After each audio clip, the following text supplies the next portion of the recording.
y a los ateístas, es decir, a los destructores y a los ateístas, y provocaremos una catástrofe social formidable que en su horror mostrará claramente a las naciones el efecto del ateísmo absoluto, al origen del salvajismo y a la agitación más sangrienta. Entonces, por todos lados, los ciudadanos obligados a defenderse contra la minoría de los revolucionarios exterminarán a esos destructores de la civilización, y la muchedumbre desilusionada con el cristianismo recibirá la pura luz a través de la manifestación universal de la pura doctrina de Lucifer.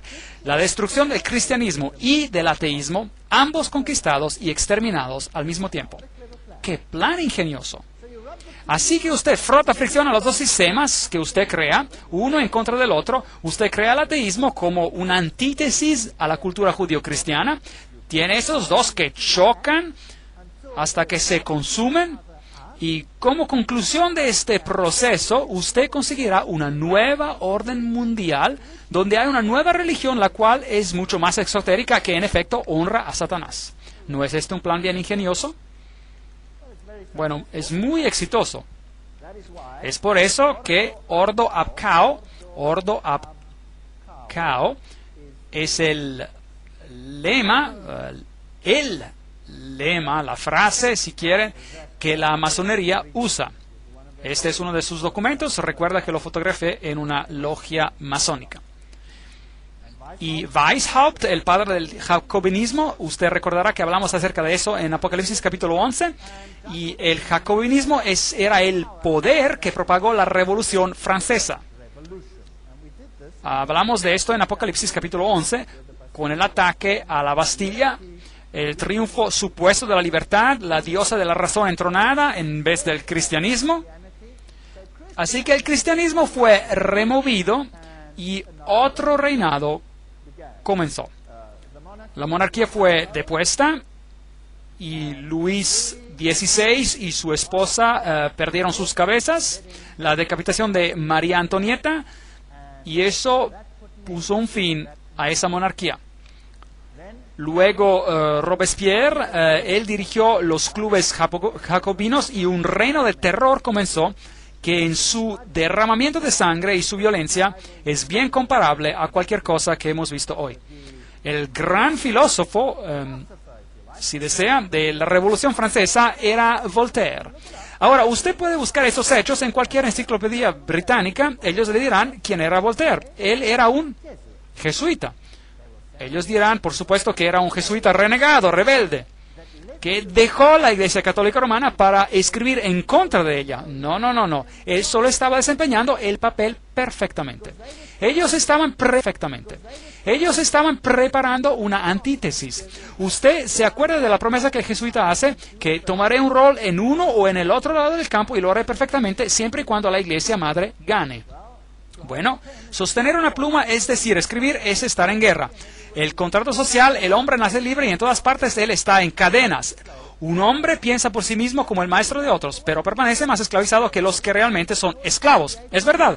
Pero ¿qué tal si usted creó la esclavitud para después crear la miseria y para después crear la revolución? ¿No es posible?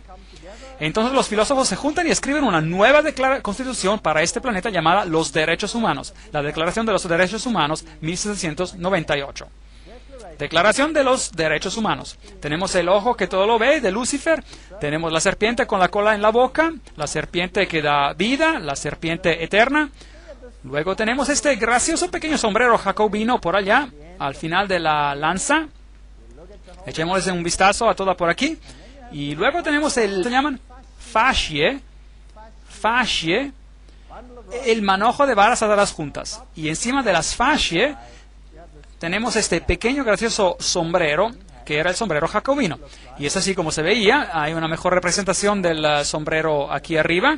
También conocido como la gorra frigia, que se utilizaba en la antigua Roma por los esclavos emancipados como una marca de su libertad, y adoptada en la Revolución como la gorra roja de la libertad.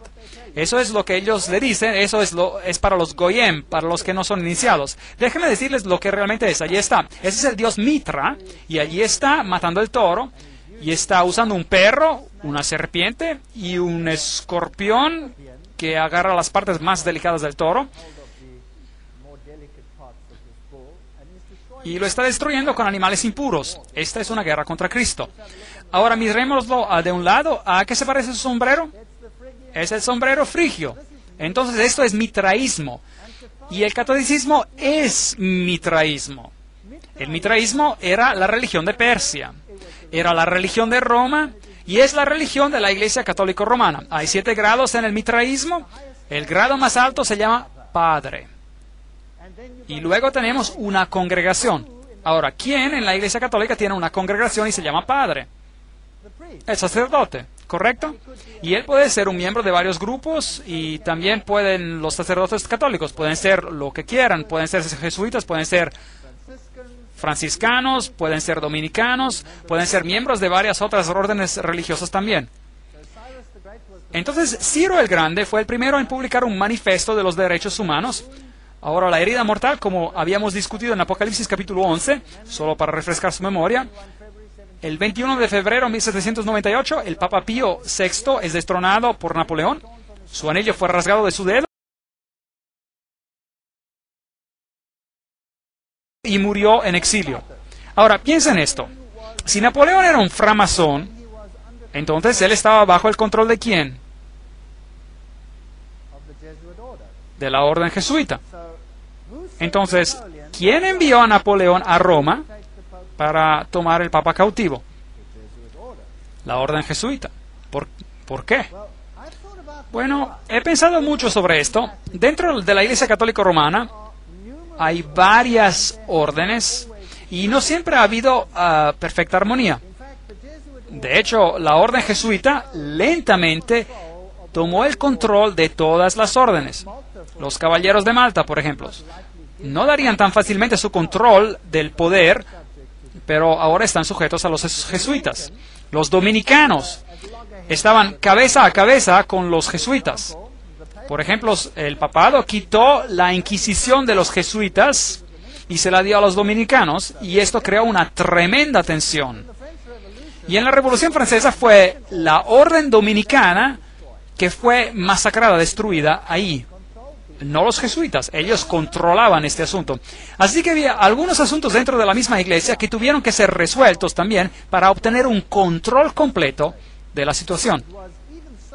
Un saneamiento. De hecho, fue tanto así que en el Concilio de Trento muchos católicos romanos se levantaron y dijeron la palabra y solo la palabra. No piensen que todo en la Iglesia Católica siempre ha sido negativo hacia la palabra. No. Y Martín Lutero debió haber hecho un impacto también. Y así hubo muchos que no estaban de acuerdo. Así que la Iglesia misma necesitaba una depuración, por así decir.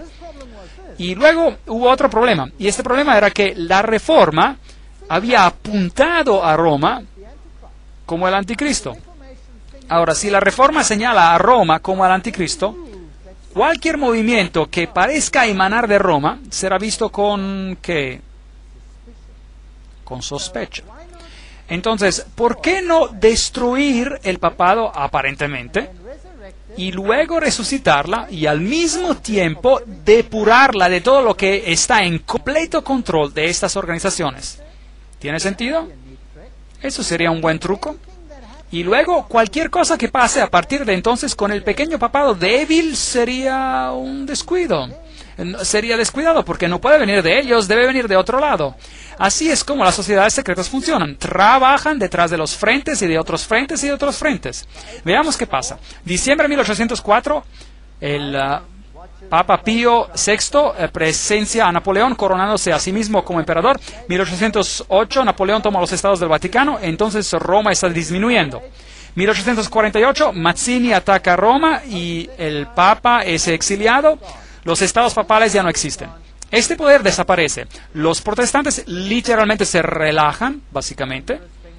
Una cosa peligrosa de hacer. El general Berthier toma cautivo al Papa. Weishaupt y sus compañeros jesuitas cortaron los ingresos al Vaticano, lanzando y conduciendo la Revolución Francesa, dirigiendo la conquista de Napoleón de la Europa católica. Y finalmente haciendo de que Napoleón arroje al Papa Pío VII en prisión en Aviñón, hasta que él estuviera de acuerdo, noten, que el precio de su libertad sería de restablecer la orden jesuita.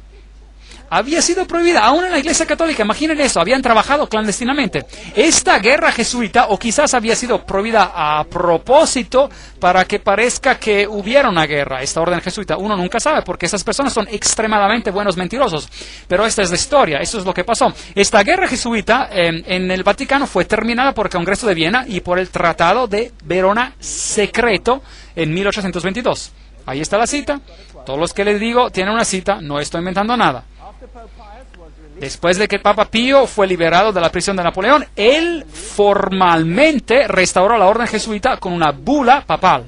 Una bula es la declaración más fuerte que un papa puede publicar. En 1814, y el Papa añadió en esta bula: si alguien nuevamente intenta abolir a la Sociedad de Jesús, él incurrirá la indignación de Dios Todopoderoso y de los santos apóstoles Pedro y Pablo. Esto pudo haber sido una provocación, podría haber sido un juego, podría haber sido real, cualquiera que sea la situación, realmente nunca lo sabremos hasta que el velo del tiempo sea removido un día. Pero libertad religiosa para todos. Y los revolucionarios salen a las calles y hacen lo que sienten que tienen que hacer. José Bonaparte, aquí está, 1768-1844, rey de España y gran maestro del Gran Oriente de Francia, logia masónica. Aquí tenemos todas las conexiones masónicas. Esto viene de un libro masónico, fuentes masónicos. Napoleón el mismo fue un alto framasón. Está haciendo guerra en toda guerra, limpiándola de las monarquías, y luego él tiene una guerra con Inglaterra. Ahora bien, ¿quién controla Inglaterra en ese entonces? Los masones. Entonces tenemos una batalla de Waterloo. Y esos son los generales que pelearon en los dos lados. Michel Ney y von Grouchy están en el lado de Napoleón. Alto masón, y Napoleón alto masón también. Al otro lado tenemos al general Blücher. Aquellos que son alemanes conocerán el viejo dicho Ran wie Blücher an der Katzbach, que habla del general Blücher al río Katzbach. Él ganó una victoria sobre Napoleón ahí. Él era un alto masón. Y G. von Schmarhorst era alto framasón también. Todos ellos eran framasones. ¿Esta guerra fue realmente una guerra o una guerra planeada?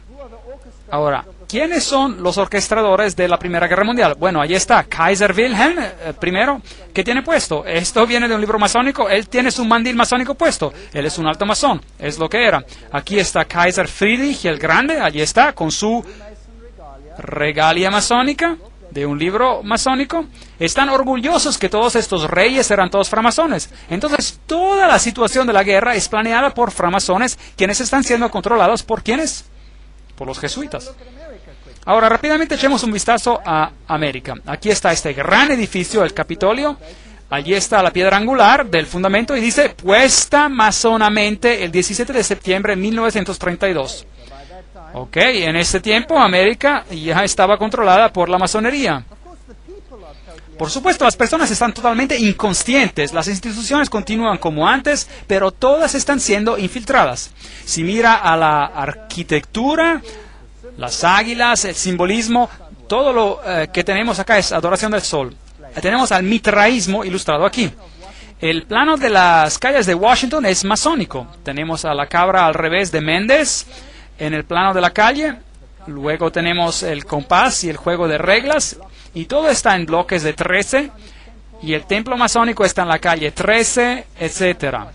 Todo el plano de las calles de Washington está hecho masonamente. Así que está dedicada a Lucifer. Claro que las personas están inconscientes de esto. La Casa Blanca fue luego construida con este tremendo falo por ahí. Tiene una altura de 555 pies, 555, no 666 pies, número que pertenece a alguien más alto en Roma. Esto es de 555. Y ¿no es interesante que 555 es el número que Hollywood usa? ¿Cuál es el número telefónico que en cualquier programa de televisión o cualquier de esos? Es 5555, llame a 555.